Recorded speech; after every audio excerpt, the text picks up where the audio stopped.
এদেশের অনেক পরিচিত ব্যক্তি এবং আমরা যারা আছি, যারা কিছু লেখাপড়া করেছি, আমার মনে হয় এই এলাকার সবারই তিনি স্যার।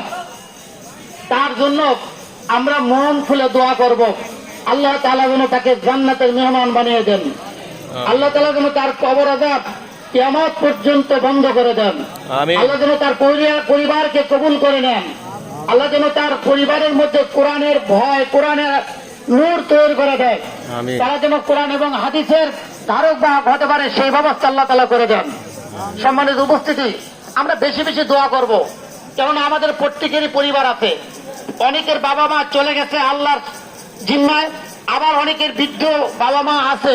সবার জন্য শুধু দোয়া, আমরা আর কিছু করতে পারবো না।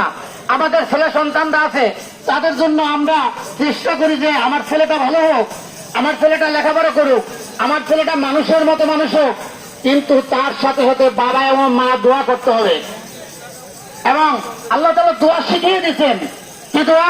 রব্বির হামহুমা কামা রব্বায়ানি সগীরা। আপনি যদি কোনো মাওলানা দিয়ে দোয়া করেন, সেই দোয়া কি কোন চেঞ্জ হবে? এই আয়াত কি কোনো চেঞ্জ হতে পারবে?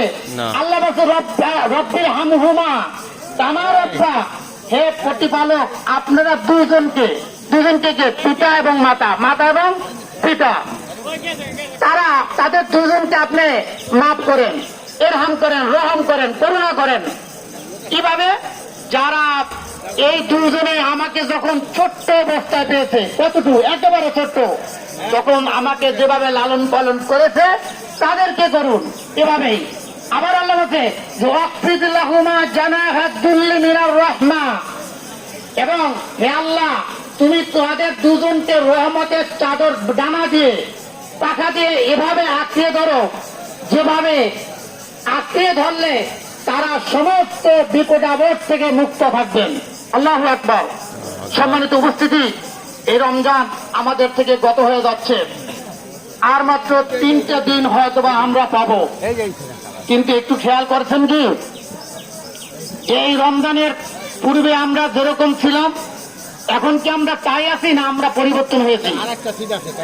এই রমজান আমাদের থেকে চলে যাবে, আবার 11 মাস আমাদের চলতে হবে, রমজান থাকবে না। কিন্তু আমরা কি এই 11 মাসের ট্রেনিং কি নিতে পেরেছি? যদি না নিতে পারি, তাহলে রোজা আমাদের কোনো কল্যাণ বয়ে আনে নাই আমাদের জন্য। আর যদি নিতে পারি, তাহলে মনে করতে হবে আমরা একজন দক্ষ আবেদ হব। সে আবেদটা কি? রোজা আমাদেরকে 1 মাস না খেয়ে শিক্ষা দিয়েছেন যে আমাদের পাশে যে ব্যক্তিটা অনাহারে থাকে তিনি